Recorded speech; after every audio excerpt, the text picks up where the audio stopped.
Les amis, le marché ne va pas très bien aujourd'hui, mais avec Jérémy de la Crypto Brève, aujourd'hui on va aller voir quelques paramètres sympatoches et on va aller balayer quelques news autour de la crypto-monnaie. Allez, on commence tout de suite, c'est parti, c'est parti. Bon, si on regarde le Bitcoin qui est le papa et qui dirige le marché de la crypto-monnaie, ben voilà, il est encore dans le rouge actuellement, il a 94 000 $ et on vient piquer encore une fois ce support aux alentours des 93 000 $. Voilà, je vais te mettre une petite ligne horizontale, mais grosso modo, voilà, cette zone-là, on est venu la piquer plusieurs fois. Dans tous les cas, les scénarios pour le bull run de 2025 n'ont pas changé, selon moi ça reste intact, mais à court terme il serait pas impossible d'avoir une correction. D'autant plus que si on revient à faire des bas de plus en plus bas, en commençant par aller en dessous des 93 000, ensuite des 91, voilà, ça pourrait faire une petite cascade de liquidité. Dans tous les cas, si on est là pour le moyen long terme et qu'on a des convictions sur les crypto-monnaies dans lesquelles on est engagé, et puis la meilleure chose à faire c'est de holder ces crypto-monnaies, ces crypto-monnaies de qualité, je me répète encore une fois, et puis j'ai envie de te dire, tant qu'on n'ira pas en dessous de ce support, de cette résistance, honnêtement je ne serais pas extrêmement inquiété, tu vois. Donc si on va en dessous des 85 000, qu'on vient de toucher les 84,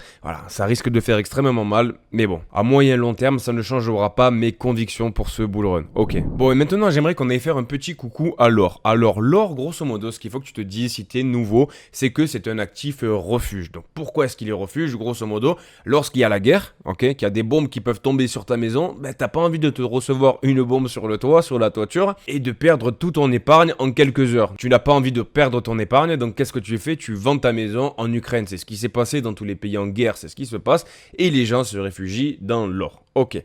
Ce qu'on peut constater, c'est qu'on avait une accumulation avec une séance qui durait depuis maintenant 2012, d'accord?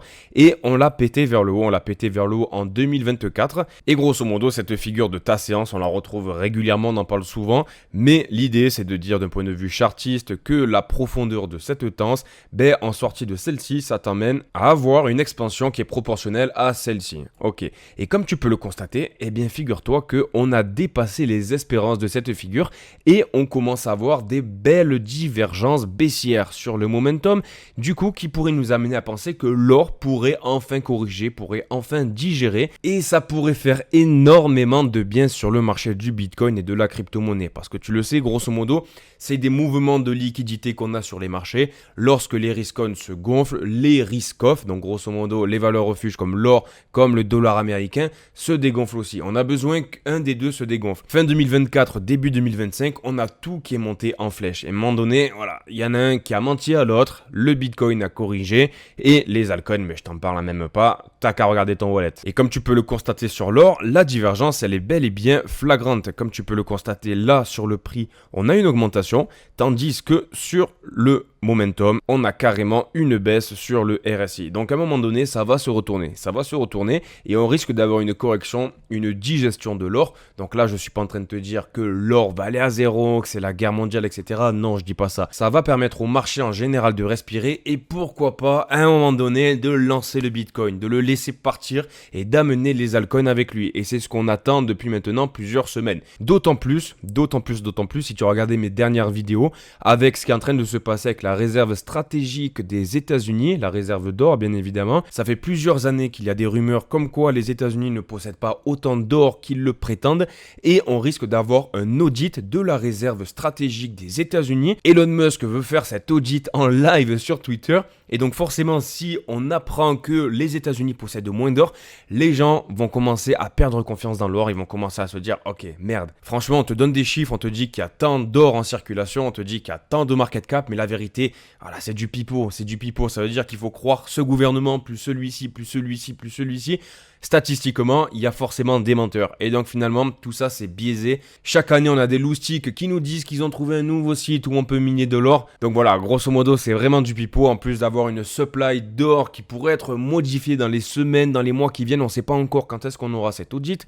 En plus de ça, les gens pourraient se dire, mais merde, en vérité, on a Donald Trump qui veut faire une réserve stratégique d'or. On a Elon Musk qui est à fond derrière le Bitcoin, même s'il n'en parle plus. Avec Tesla, il avait acheté énormément de Bitcoin. Il est pro Dogecoin, il est pro altcoin, il est pro liberté. Donc tu vois, ça pourrait sentir une espèce de corrélation. Alors on ne sait pas si ça va arriver en même temps, si l'audit va se faire dans les semaines qui viennent, ou alors si ça va prendre un peu plus de temps, si l'or va timer à l'avance du coup le fait que les États-Unis ne possèdent pas autant d'or qu'ils le prétendent, ça pourrait bien s'inscrire dans un renversement de vapeur avec une baisse de l'or et une augmentation du Bitcoin. Et bien évidemment, le marché des crypto-monnaies pourrait s'aligner. De la même manière, une charte qu'il faut surveiller de très près selon moi, c'est le DXY. Donc grosso modo, c'est la charte qui te permet de voir la force du dollar américain face aux autres devises du monde entier. Ok, et grosso modo, c'est une valeur refuge. Refuge à prendre avec des guillemets, mais grosso modo, voilà, lorsque les gens commencent à avoir peur, ils vont se renfermer vers le dollar américain. Ce que tu peux constater, c'est que maintenant, depuis la fin 2024, on a eu le dollar qui a explosé, qui est monté aux 110 points.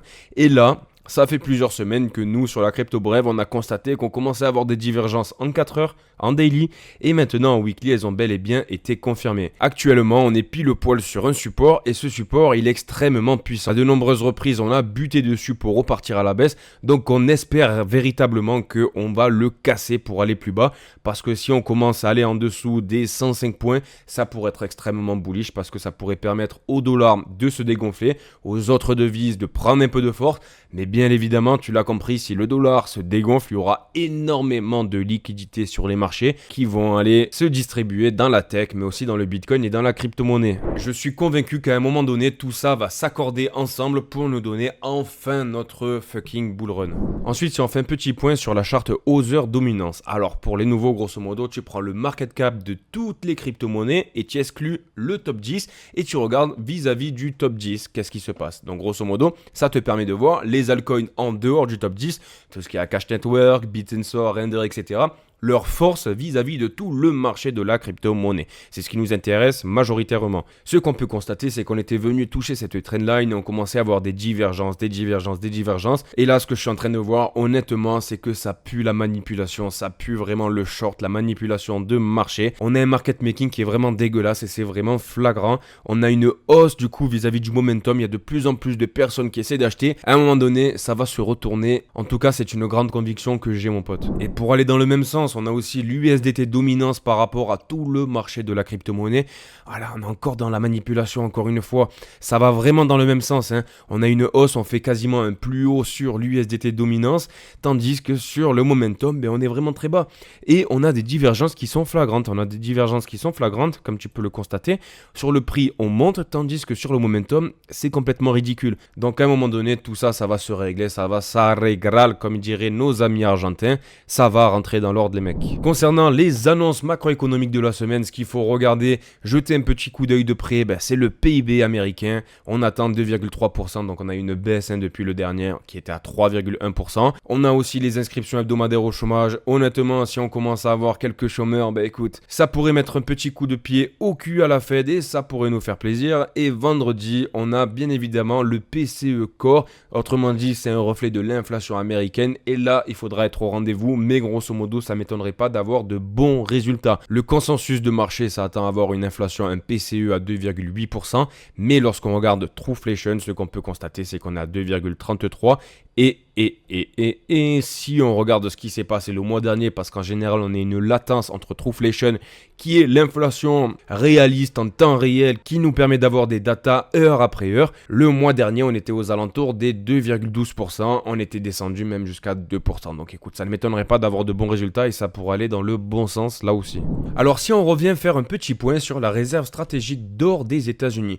Alors comme je te l'ai dit, voilà, grosso modo, ça pourrait vraiment être un cataclysme sur les marchés. Donc l'idée c'est de se dire, ok, avec tous les gouvernements des démocrates, des gauchistes qui ont fait n'importe quoi, qui ont envoyé de l'argent à gogo, en veux-tu en voilà, qui ont financé des bips, voilà, je vais pas dire le mot parce que j'ai pas envie de me faire bannir de... Voilà, là où tu regardes la vidéo. Mais grosso modo, il y a des chances certaines que les États-Unis ne possèdent pas autant d'or qu'ils le prétendent. Et du coup, quel serait l'intérêt géostratégique de Donald Trump et d'Elon Musk de montrer aux yeux du monde que les États-Unis sont moins solvables que ceux qui le prétendent? Le seul intérêt plausible que je vois pour Donald Trump, ce serait de faire baisser le dollar américain. Et vis-à-vis de la politique de Donald Trump qui est de réindustrialiser le pays, d'avoir une monnaie plus faible, ça pourrait être bénéfique. Actuellement, c'est le seul objectif plausible que je vois, mais si tu as une autre idée, n'hésite pas à me le dire en commentaire de cette vidéo. Ensuite, si on fait un petit point sur le narratif des RWA, autrement dit la tokenisation des actifs réels, Real World Asset pour les amateurs d'anglais, ce qu'on peut constater sur ce joli site, malgré la correction du marché, malgré le fait que ton portefeuille soit dans le rouge, on a toujours du RWA qui est bel et bien présent. Au moment où on parle, on va pas se mentir, grosso modo, hein, le RWA, ça permet de faire de l'achat d'obligations américaines. De l'achat d'obligations américaines, mais avec plein de valeurs, les valeurs de la blockchain, et forcément, ça intéresse énormément d'entreprises et d'institutions. Ce qu'on peut constater, ok, du coup, si on vire les blockchains privées et qu'on regarde les blockchains qui possèdent des tokens, ce qui nous intéresse d'un point de vue investissement, on a Ondo qui est largement en tête vis-à-vis des autres protocoles. Ensuite, on a Centrifuge qui nous fait de belles surprises et qui commence à reprendre un peu de force. On a TrueFi, on a Maple. Donc, grosso modo, tu vois, faut pas chercher midi à 14h si tu n'es pas investi dans les RWA et que tu souhaites te corréler à ce narratif. Je pense que c'est intéressant de s'y corréler pour ce bull run pour l'année 2025. Pas besoin d'aller chercher très loin. Honnêtement, rester dans ce genre de crypto-monnaies qui sont extrêmement prometteuses parce qu'elles attirent des capitaux et qu'elles fonctionnent déjà. Je t'invite à aller sur app.rwa.xyz, de coupler cette analyse avec des analyses fondamentales du projet, de la team, du market cap, de regarder la charte technique, de trouver des positions sympathiques, mais ne va pas dans des projets qui sont vraiment perdus, qui n'ont pas encore fait leurs preuves pendant les précédentes vagues haussières, parce qu'honnêtement, au moment où on est actuellement, d'un point de vue risque sur reward, c'est beaucoup plus intéressant de faire ça. Ensuite, et tu l'as vu passer de partout, hein, j'imagine, on a l'exchange Bybit qui annonce un retour à 100% des actifs clients malgré plus de 6 milliards de dollars de sortie. C'est une dinguerie, ok? On a eu un impressionnant hack qui a été réalisé sur l'exchange de Bybit et grosso modo, voilà, il y a plein de milliards de dollars qui se sont fait voler tout simplement, ils ont été subtilisés. Bybit a annoncé qu'ils allaient lancer un bounty, donc grosso modo en fait ils font une prime, une espèce de wanted, tu sais comme dans les westerns.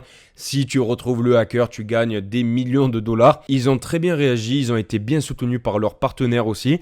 Et honnêtement, ça me montre une chose, moi qui étais là il y a de ça quelques années dans la crypto-monnaie, c'est que la crypto-monnaie ça a évolué dans le bon sens. C'est de plus en plus professionnel, c'est de moins en moins de bricolage, tu vois. Lorsqu'on avait eu FTX qui s'était cassé la gueule, c'était du grand n'importe quoi. Le marché il était parti dans des enfers, mon gros, t'imagines pas. Avec Terra Luna, je t'en parle pas non plus. Et de la même manière, pour refaire un petit clin d'œil à Maple dont je t'ai parlé précédemment, on a l'équipe marketing de Maple qui nous a posté un petit tweet sympathique directement après le hack, où grosso modo, ils ont annoncé qu'ils n'étaient pas exposés au hack de Bybit. Toutes les poules de prêt et d'emprunt restent intactes et sécurisées. Les opérations se poursuivront normalement. Pas besoin d'en faire des caisses, pas besoin de faire des romans et des chapitres. Ils ont extrêmement bien communiqué et grosso modo, Maple, voilà, il n'a pas été impacté. Ensuite, petit clin d'œil pour Akash Network qui a été mis en lumière par le grand fonds d'investissement Grayscale, qui est un très grand fonds d'investissement, hein, il faut se le rappeler, et ils sont à fond dans les crypto-monnaies. Grosso modo, dans cette partage de Grayscale, ce qu'on peut voir,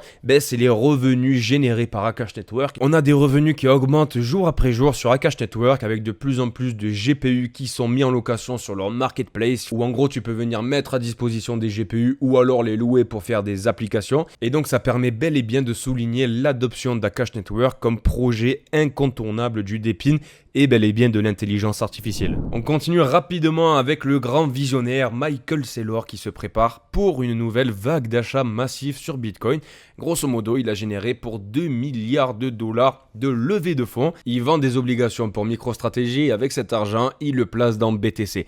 Il le place dans BTC, donc potentiellement, tu vois qu'on pourrait avoir 2 milliards de dollars fraîchement levés qui pourraient s'intégrer dans la blockchain du Bitcoin. Bon sang de bonsoir. Donc écoute, c'est un levier financier, quoi qu'on dise, quoi qu'on en pense, il fait la même chose que les banques font avec l'immobilier en France et dans le monde entier, mon gros. Ensuite, si on fait un petit point rapidos sur l'intérêt de Bitcoin, autrement dit le sentiment de marché, ce qu'on peut constater, c'est qu'on diminue encore. On a atteint les 19 sur la Google Trend de Bitcoin. Donc écoute, j'ai envie de te dire, à combien on va aller? Bitcoin est aux alentours des 100 000 $. Bon, 94, 93, d'accord. On a toujours une Google Trend qui est extrêmement faible. Donc pour les gens, voilà, c'est le bear market. On a accepté que le Bitcoin était aux alentours des 100 000 $. Voilà, il n'y a rien de foufou. Bitcoin qui a de ça 2 ans était à 15 000 $. Aujourd'hui, il est à 100 000 $. Voilà, on s'en fout. On s'en fout complètement. Bref, et du coup, ça se traduit bien sur les altcoins aussi, qui dépendent finalement du Bitcoin qui est le roi du marché. Comme tu peux le constater sur Rother, on est toujours dans notre canal, dans notre espèce de biseau descendant. Jusqu'où est-ce qu'on va aller? Écoute, ça, on ne peut pas le savoir. Dans tous les cas, à un moment donné, statistiquement, d'un point de vue chartiste, il y a de grandes chances que cette charte, elle parte vers le haut avec la même puissance qu'on a eu à la montée qui nous a mené dans ce même biseau. Donc on va suivre ça de près ensemble, mais si tu as toujours des convictions, ben voilà, je vais pas me répéter encore une fois, mais personnellement, moi je me sers de ces moments-là pour racheter certains altcoins de qualité, hein, Bit&Switch, je t'en parle même pas, on en parle régulièrement sur la crypto. Bref, on a aussi les DTAO, je t'ai fait une vidéo d'ailleurs spécialisée hier. N'hésite pas à me dire en commentaire ou sur le groupe Telegram si tu as acheté des subnets en particulier avec des projets basés sur des DTAO. Ça m'intéresse de le savoir, si tu as fait des petites recherches en plus, ben voilà, on peut se partager tout ça, avec grand plaisir. Bon et bien j'espère que cette vidéo t'a plu mon petit pote, dans tous les cas n'oublie pas de me laisser un petit like, un commentaire pour me dire ce que tu en as pensé, et puis ça m'aidera pour l'algorithme YouTube. Si t'es pas abonné, abonne-toi, je te vois petit coquin, si tu regardes la vidéo sans t'abonner, c'est pas vraiment cool. Bon et sur ce, prends soin de toi, on se retrouve demain, bisous, ciao ciao.